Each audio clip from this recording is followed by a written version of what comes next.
2026년 1월 29일 목요 새벽기도에 나오신 기쁜 우리교회 믿음의 가족 여러분들을 주님의 이름으로 환영하고 축복합니다. 기도하시겠습니다. 사랑하는 하나님 아버지, 베푸신 주님의 은혜에 감사를 드립니다. 세상은 더 높아지고 강해지는 것을 자랑하지만 오늘 우리는 십자가의 은혜를 구하며 빈 마음으로 주님께 나아갑니다. 나의 부족함과 연약함을 감추려 애쓰던 무거운 짐을 내려놓습니다. 우리의 힘이 빠진 그 자리가 주님의 능력이 채워지는 가장 복된 자리임을 믿습니다. 오늘 말씀을 통해 우리의 가장 연약함이 하나님의 강함이 되는 신비를 깨닫게 하여 주시옵고, 나의 어떠함이 아닌 오직 내 안에 계신 예수 그리스도만 자랑하게 하여 주시옵소서. 예수님의 이름으로 기도드립니다. 아멘.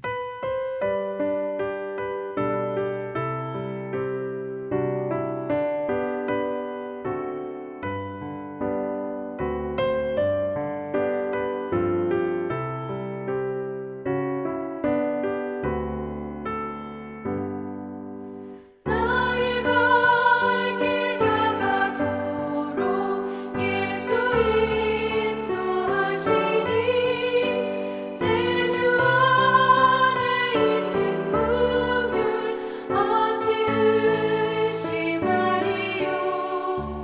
믿음으로 사는 자는 하늘 위로 받겠네. 무슨 일을 만나든지 만사 형통하리라. 무슨 일을 만나든지 만사 형통하리라. 나의 갈 길 다가도록 예수 인도하시니 어려운 일 당한 때도 족한 은혜 주시네. 나는 심히 고단하고 영혼 매우 가라나 나의 앞에 반석에서 샘물 나게 하시네.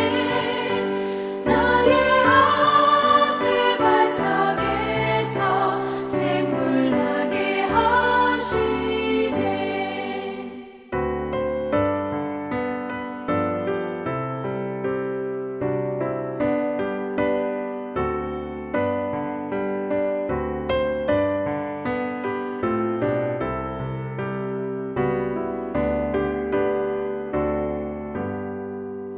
나의 갈 길 다가도록 예수 인도하시니 그의 사랑 어찌 큰지 말로 할 수 없도다.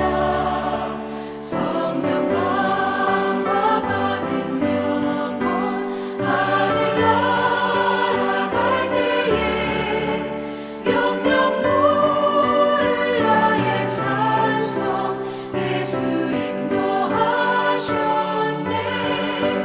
영영 물을 나의 찬송 예수 인도하셨네.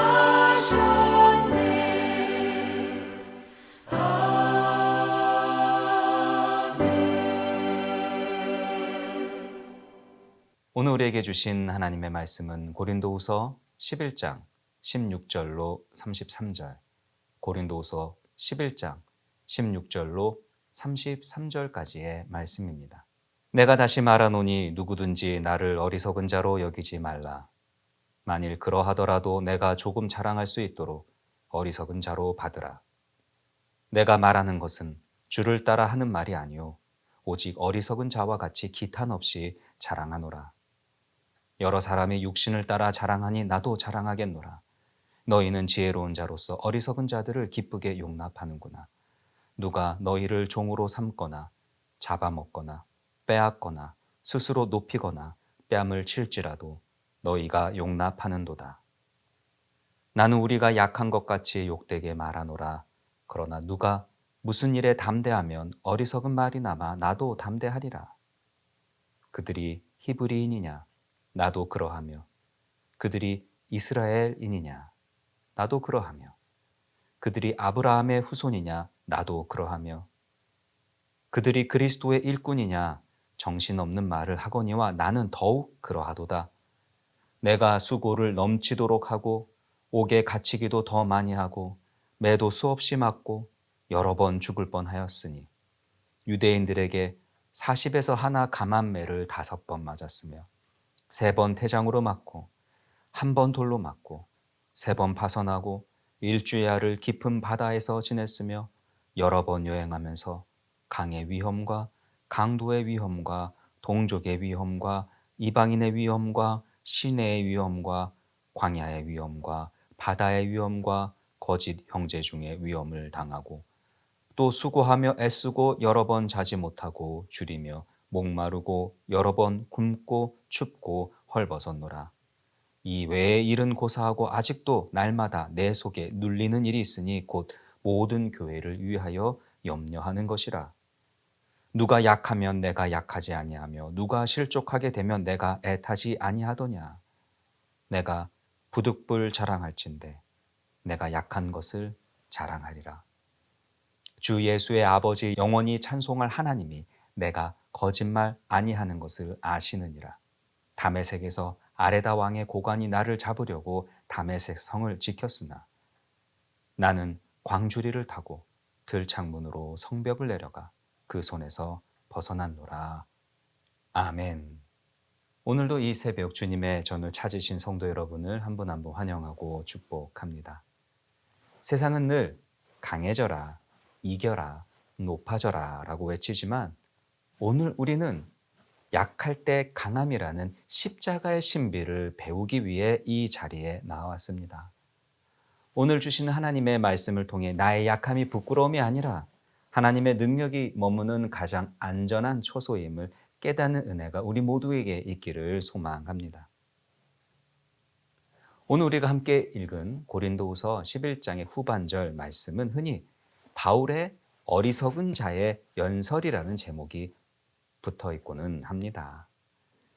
바울은 본문에서 왜 스스로를 어리석은 자로 낮추면서 이렇게 반어법적인 방식을 사용하는 것일까요? 당시 고린도 교회에는 거짓 사도들이 침투해 있었습니다. 그들은 화려한 추천서, 탁월한 웅변술, 그리고 신비한 체험과 같은 어떤 세상적인 스펙을 자랑하면서 성도들 위해 군림했었습니다. 그들은 예수 믿으면 성공한다, 예수 믿으면 병 낫는다는 영광의 신앙만을 주장했습니다. 그런데 바울은 이러한 그들의 모습이 육체를 따른 자랑에 불과하며 실상은 껍데기뿐인 가짜임을 폭로하기 위해서 역설적으로 자신을 낮추고 자신을 어리석은 자라고 부르고 있는 것입니다. 거짓 사도들이 자신들의 혈통과 배경을 자랑하자 바울은 나도 그러하다라고 자신 역시의 정통 히브리임을 밝힙니다. 하지만 바울이 진짜 하고 싶은 말은 그 다음입니다. 그는 자신이 그들보다 더욱 그리스도의 일꾼이라고 선언합니다. 그리고 그 증거로서 그 화려한 성공의 이력이 아니라 오히려 고난의 목록을 제시하고 있는 것입니다. 바울이 이렇게 내민 그 사도의 그 이력서, 사도의 명함은요, 읽어보면 꽤나 충격적입니다. 그는 옥에 갇히고요, 매를 맞고요, 죽을 뻔한 위기를 수없이 넘기고요, 유대인에게서 40에서 하나 감한매를 5번이나 맞았고요, 대장으로 맞고 돌로 맞고 3번 파선하여 깊은 바다에서 표류했습니다. 세상의 눈으로 볼 때는 어떻습니까? 이것은 분명히 실패자의 기록입니다. 그런데요, 관점을 바꿔서 십자가의 관점으로 바라볼 때 이것은 바로 예수 그리스도의 고난에 참여하는 참된 사도의 훈장인 것입니다. 바울은 인간의 강함이 깨진 그 자리야말로 하나님의 능력이 온전해지는 자리인 것을 깨달았습니다. 그래서 자신의 약함을 부끄러워하지 아니하고 오히려 드러내고 자랑합니다. 오늘 본문의 마지막 부분에서 이런 자랑의 절정이 나옵니다. 바로 다메섹 광주리 사건입니다. 당시 로마 군대에서는요, 적의 성벽을 가장 먼저 기어오른 병사에게 성벽의 관이라고 하는 최고의 훈장을 주었습니다. 성벽을 올라가는 것, 그 모습이 바로 그 당시에 영웅의 모습이었던 것이죠. 하지만 바울은 어떻습니까? 자신을 잡으려고 온 그 아레다 왕의 그 총독을 피해서요, 광주리를 타고 성벽 아래로 내려갔던, 그래서 도망쳤던 그 기억을 끄집어내고 있는 것입니다. 가장 초라하고 굴욕적인 도망자의 모습을 가감없이 드러내고 있는 것입니다. 세상이 추구하는 영웅적인 모습과 완전히 반대되는 모습입니다. 그런데 이렇게 바울의 세상적인 관점에서 보면 너무나 부끄러운 이 모습이야말로 오히려 하나님의 은혜를 드러내는 것임을 고백합니다. 바울의 사도로서의 그 권위는 인간의 위대함이 아니라 고난 가운데서 건지시는 하나님의 은혜에 있음을 선포하는 것이지요. 사랑하는 성도 여러분, 바울의 이 어리석은 자랑은 오늘 우리에게도 너무나 큰 메시지를 줍니다. 세상은 여전히 힘을 숭상하고요, 경제적인 부를 숭상합니다.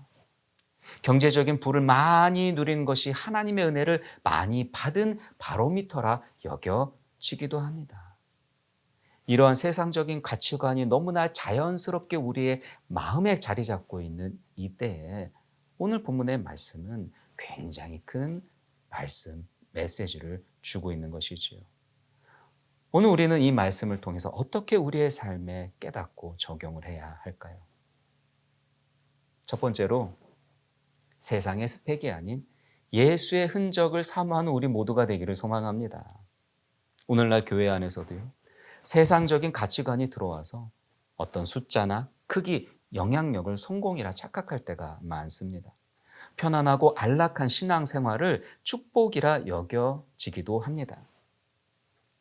그러나 우리 하나님은 어떤 분이십니까? 세상의 미련한 것들을 택하사 지혜 있는 자들을 부끄럽게 하시고 세상의 약한 것들을 택하사 강한 것들을 부끄럽게 하시는 분임을 여러분 믿으시기를 소망합니다. 성도의 진짜 신분증은 세상적인 성공이 아닙니다. 주님과 복음을 위해 감당한 수고, 내 몸에 새겨진 십자가의 고난이야말로 우리의 진짜 훈장입니다. 편안함을 추구하는 마음을 내려놓고 그리스도를 위해 고난을 달게 받으며 그 고난의 흔적을 자랑스럽게 여기는 저와 여러분이 되시기를 주님의 이름으로 축원합니다. 둘째로, 나의 약점을 숨기지 아니하고 오히려 선용하는 우리 모두가 되기를 소망합니다.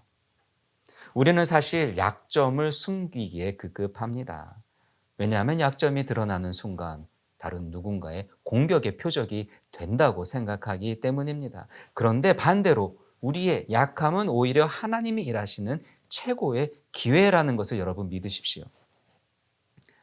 여러분, 미국의 너무나 유명한 목회자 존 파이퍼 목사님, 여러분도 성함을 많이 들어보셨을 것입니다. 이 존 파이퍼 목사님이 자신의 치명적인 약점으로 고백한 것이 바로 매우 느린 읽기 속도였다고 합니다. 학자로서 많은 책을 빨리 읽지 못하는 것, 이것은 정말로 치명적인 약점입니다. 그는 이를 고치려고 많이 노력했습니다. 그러나 결국 실패했습니다. 그런데 존 파이퍼 목사님은 이런 자신의 단점을 오히려 자신의 한계로 받아들이고 대신 이 약점을 선용하기로 결정합니다. 그래서 많은 책을 읽는 것 대신, 다독 대신 오히려 성경을 누구보다도 깊게 읽고 묵상하는 것에 집중했습니다. 결과적으로 존 파이퍼 목사님은 이 느린 읽기라는 약점을 남들이 발견하지 못하는 깊은 영적 통찰을 캐내는 도구로 사용했던 것이지요.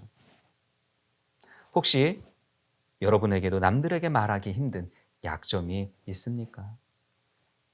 그것을 숨기거나 비관하지 마십시오.